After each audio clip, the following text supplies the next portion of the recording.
Retro. Hello there.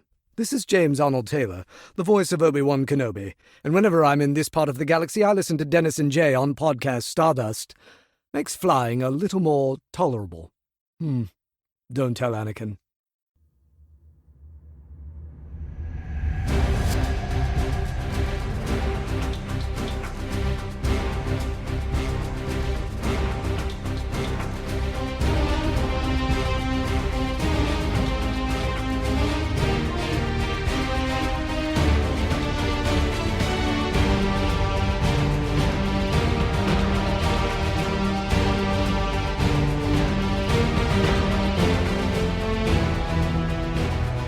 Hello, and welcome to Podcast Stardust. This is the fully armed and operational podcast dedicated to Star Wars news, reviews, and discussion. I'm Dennis Keithley.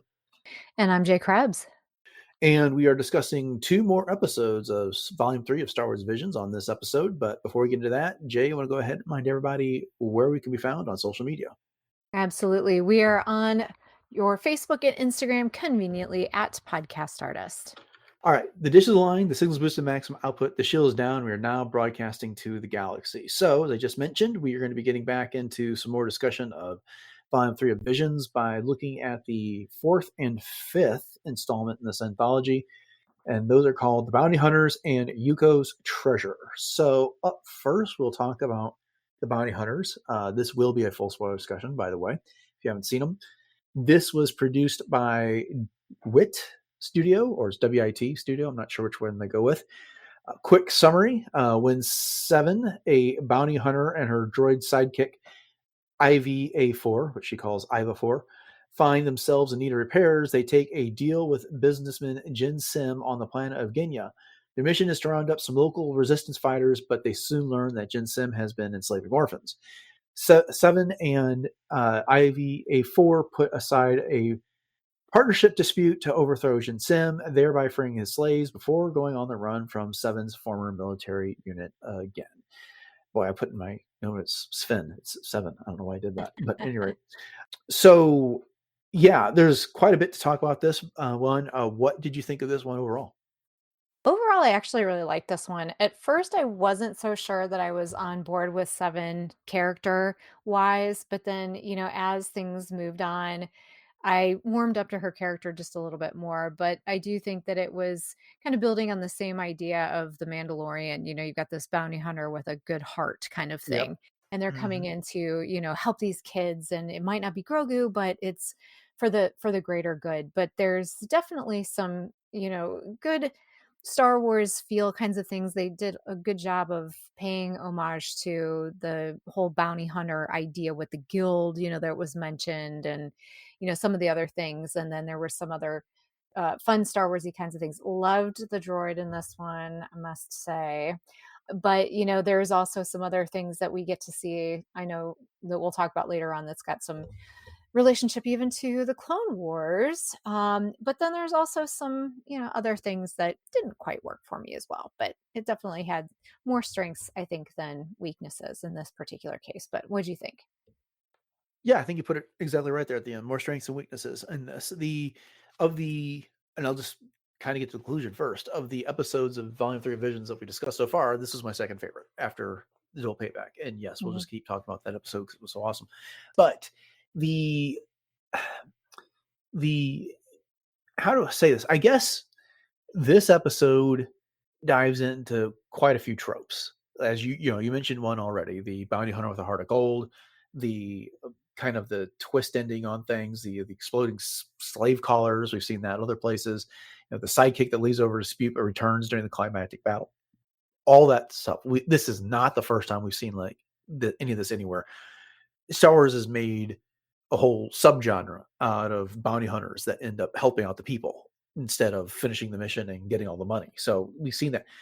What makes this episode work for me the most is Sevn and IV-A4. Those two. The characters are great in there. Kind of when Sevn talks is dripping with sarcasm and frustration and whatever. Just she's good with a quip, and that I think she's a fantastic character. The animation is like there's two ways to talk about it. One, the ships all look fantastic. They look like they're expertly designed, crafted, whatever. The animation for the characters themselves just seems to be like a step down from that. Hmm. I Hmm. I'm assuming there's just two different designers for that, and that's why that is. But I loved their ship. It looked like it was something that could have come from Mandalore. It's not too different than what Mando flies. So at any rate, I really like that. But for my criticism of the animation of the characters and the way they were drawn, it wasn't that bad when it was over. I mean, I did think it was funny when they rounded up the resistance and they brought him into Jen Sim's office, and she presses a button. They all lose their handcuffs, and suddenly they have blasters. Like, where'd Right. those come from? But I don't think the clothes that they were wearing were sufficient to hide those blasters. I thought And that too. I was like, oh, that's a good trick. yeah, I'm pretty sure people should have checked for those on their way in the door. But anyway, so you brought up the droid. Talk about him a little bit.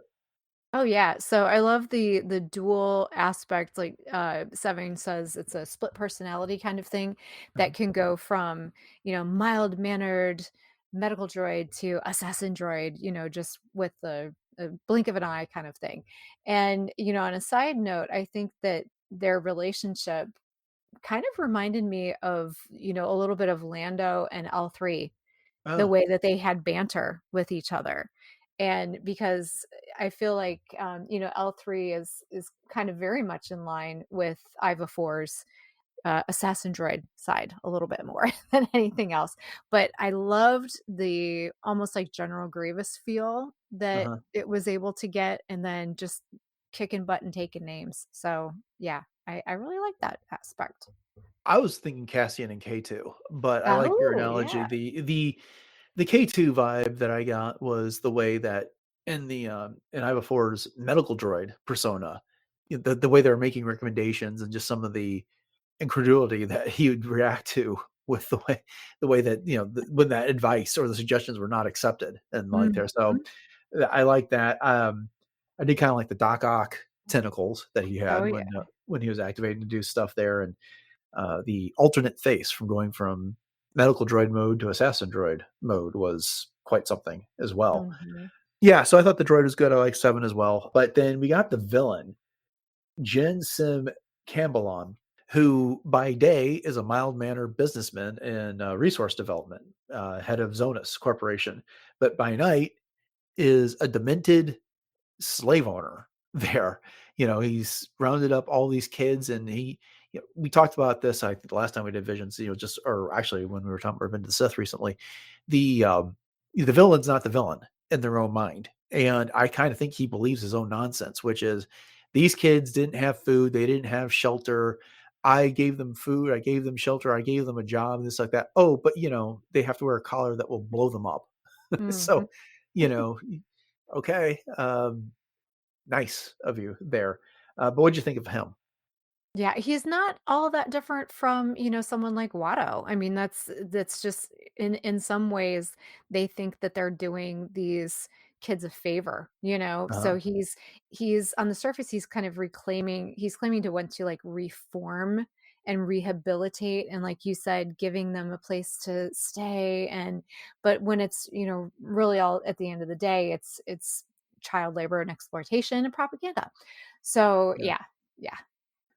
The difference between Watto and Jensen is that Watto considered Anakin and Shmi slaves, but and I'm not saying this makes it right, but that was part of his culture, that was part of his society, and that's just a thing. And so Mhm. he called it what it was. He wasn't Jen Sim who was trying to call it something else because he knew it was wrong, you know? Mhm. Mhm. And so, I mean, that, like I said, doesn't make it better that Watto was owning slaves, but at least Watto gets a small, tiny bit of respect for not trying to pretend it was something else. Point Uh, taken. Yes, yeah, definitely. in that regard. I did say that. Let's say this: Jin Sim had one really cool mech suit that just happened to be a very large gold-plated droideka. There, Yeah. that was kind of cool to see. And according to StarWars.com, his two big droid bodyguards were inspired by the super battle droids from Revenge of the Okay. Sith. I could see that. Which, yeah, there's a vague resemblance there. They went down so easy, like one shot to the head, and each one of them, boom, they're gone. But Right. yeah, I don't know. This was This was good. I mean, it's a tidy, pretty story. It's not as complex as some of the other ones that came out. And like I said, it really does lean into the tropes, but it does them well. But it really is the characters that make this work. And as you pointed out, the banter between Sevn and IV-A4 is really does a lot for this episode. Definitely. And I, would be remiss if we didn't mention the Clone Wars reference I was talking to with the droid popper. Oh yeah. Nice. I was Well, like, yeah, I see where and you're the going with seismic that. charge. This is the Yeah, that second too. episode of Visions Volume 3 that featured a seismic charge. And I loved it is that, Django just uses one when he's trying to get rid of Obi-Wan Kenobi. He uses two, doesn't think anything about it. And Sevn, she launches one. She's like, "Oh, that thing is so expensive." So expensive.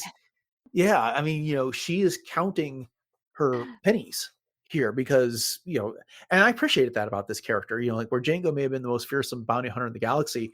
Here she is really just a woman trying to make her way in the galaxy, trying to make ends meet. Mhm. And um, I did think it was funny, Truly. the disagreements that she had with IV-A4 over the assassin protocol about, I told you I'd fix you someday. Yes. That was good. But yeah, I love the point that you brought up on, the frugalness of Seven versus Django because I wonder if Django had a little bit of a bigger pocketbook because of his friends on Camino that were funding his way of making his way in the universe Yeah. as opposed Right, to Seven. right. So yeah, I guess in conclusion for this one, this so far of the four we've discussed, this is my second favorite. I'd give it a A Mhm. minus B plus, somewhere in that range there. Yeah, enjoyable. But what do you Yeah. think? Yeah, I'm with you. I think the narrative was pretty straightforward. I mean, it definitely lacked the wow, factor of some of the other more ambitious entries that we've seen in Visions in the past. But yeah, I'm with you. I'd say it's my second favorite so far, and I definitely give it an A minus B plus. Okay. Well, then the other one we're discussing tonight is Yuko's Treasure. And I neglected to write a summary. So I'll just do one from memory here. But the story is about Yuko, who is an orphan child. She is on the planet of Tatooine near Mos Eisley with her caretaker droid, Billy, which is a droid that looks like a bear. And Billy is making a living for them by, I guess, doing some aqua farming and taking the water to Mos Eisley for sale. And while he's there, he encounters a kid named Sola who is looking for some people and their little. I thought the droid looked like a piece of candy corn with legs, but Yes. their little droid. And so he's running around asking people if they recognize this droid. Billy pretends like he doesn't, but that gets Sola's attention. And so he goes and reports this to a couple of ex pirates who track down Billy and Yuko in the belief that they're about to recover a whole bunch of treasure.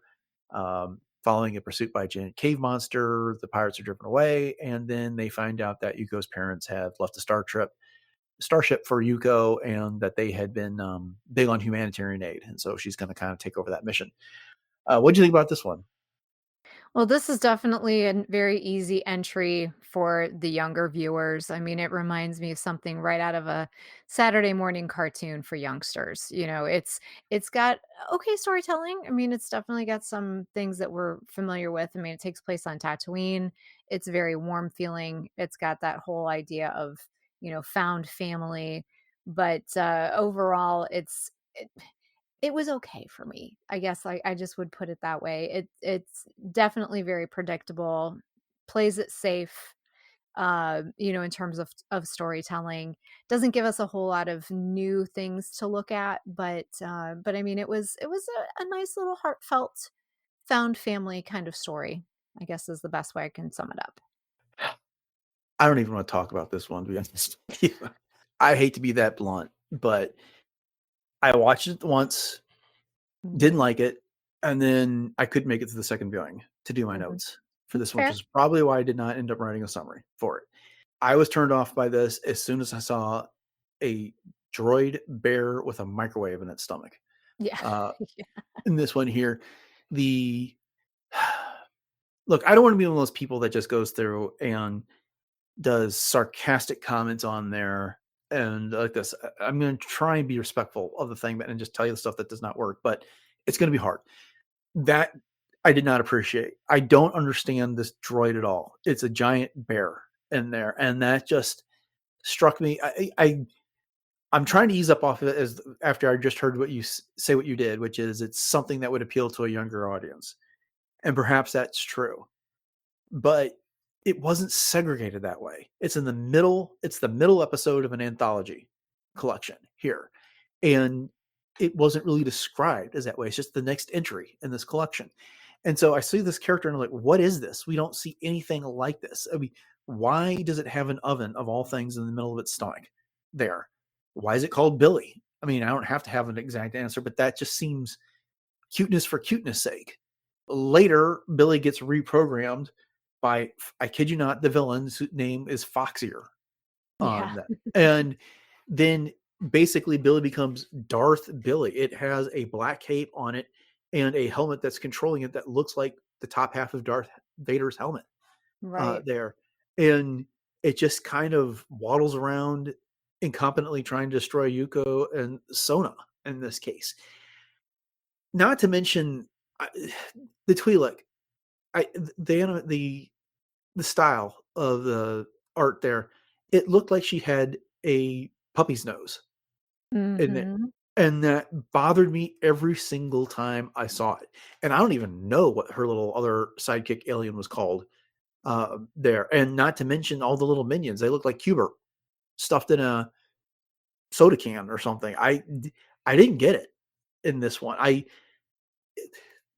It seemed like they were going for a vibe similar to Skeleton Crew in this case, Yeah. and they find a lost starship and her handprint opens it and they're going to go explore the stars and kind of carry on the parents' mission and stuff like that. I can appreciate that, but and even to the point where the pirates get to the vault and there's one coin, which is exactly what John Oh, Wood yeah. found in Yep, Skeleton that's Crew as true. well. And but it's just like I don't I'm I see what this episode is. Understand the story, but it just is not presented in a way that I really appreciate.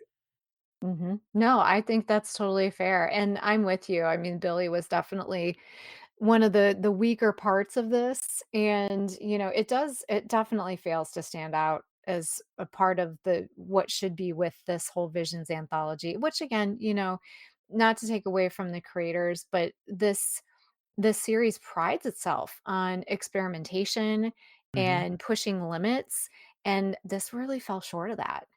Yeah. I mean, look, if I'm going to say something nice about this. I thought Mos Eisley looked fantastic. It Mhm. was cool seeing the Jawas. It was cool seeing the cantina. I thought the cantina was done well. I like the seeing a lot of our classic aliens there. There was a Ronto running the streets, although they pulled off almost the exact same trick as they did in the special edition with a speeder startling it as it went by. But yeah, beyond that, I'm just kind of out. I'm out of things that I could talk about that I really appreciated from this one because look, and I realize this is probably going to be someone's favorite episode, and more power to them. And so it annoys me that yes, you can have your opinion and on things that you don't need to completely destroy something because that's just not fun to listen to for someone who does enjoy it. But like I said, I this is the only one I did not get through a second viewing of because I just couldn't. I just couldn't do Mhm. anymore, and I just basically skipped through a few places so that I could write check on something for my notes on this one, and then I finished it. And I don't ever envision myself going back and giving this one another try. It just did not work for me. No, I'm with you. And I do think that if there was a younger viewer, like I said, it's not a bad entry point for a little, but for someone that, as far as this anthology is considered, it's definitely out of place for sure. Yeah. Well, and the other thing is that okay, we've talked about this with some of the other entries in this. Getting back to the whole Billy thing, at least something needs to look like it was inspired by Star Wars, especially when you went out of your way to set this in Mos Eisley there. And they if you go check the episode guide, they talk about how they painstakingly studied Mos Eisley from the special edition to recreate it from this. So they are aware of what the Star Wars aesthetic is.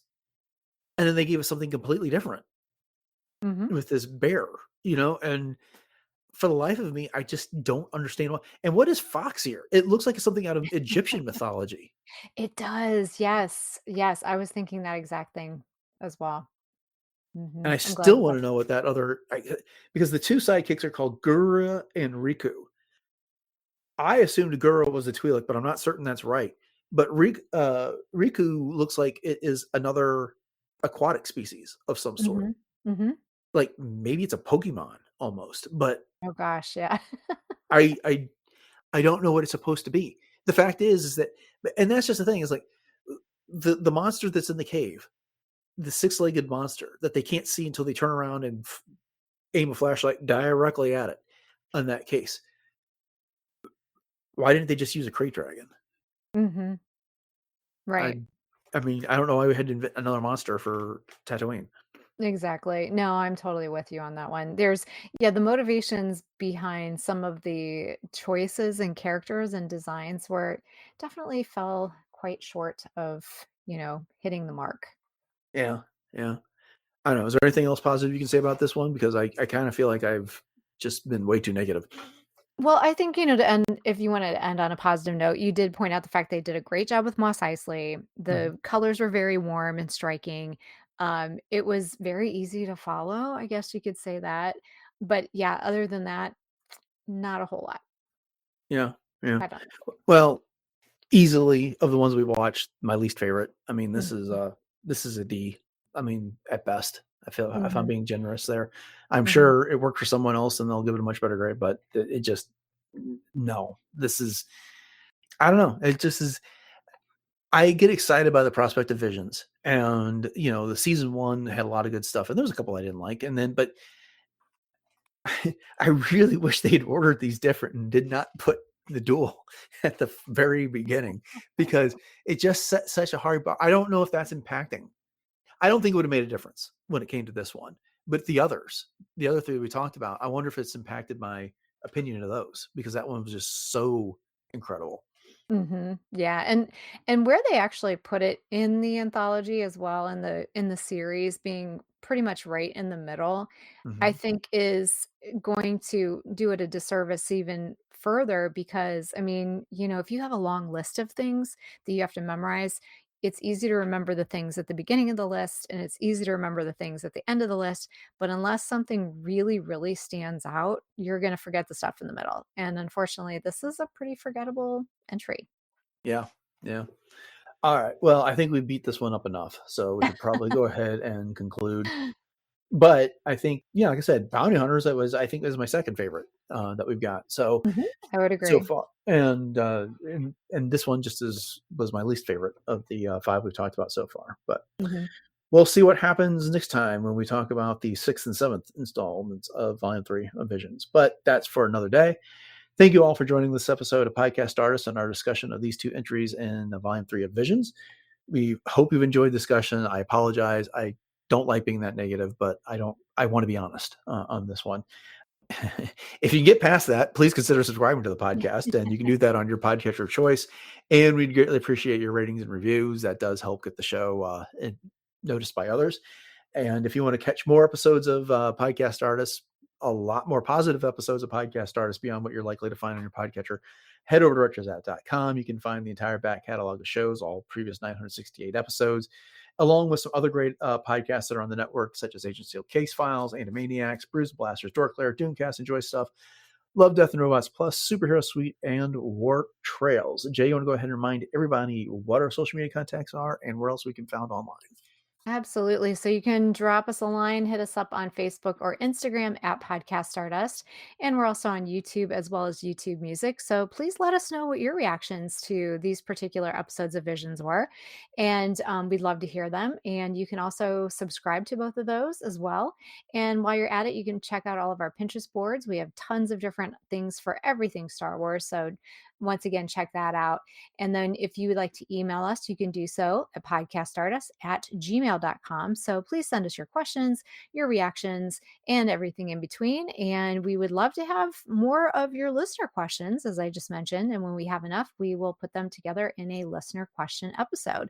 And if you'd like to get some new Podcast Stardust merch, you can head over to the link in our show notes that will take you to our TeePublic store. And you can pick up one of 7 different show logo designs over there. And if you do happen to snag something, please take a picture and tag us on social media, because we'd love to know where those end up out in the wild. All right, upcoming on the show on Wednesday, we are going to be discussing an episode of The Clone Wars. And on Friday, we are wrapping up the week with some Star Wars Revenge of the Sith trivia.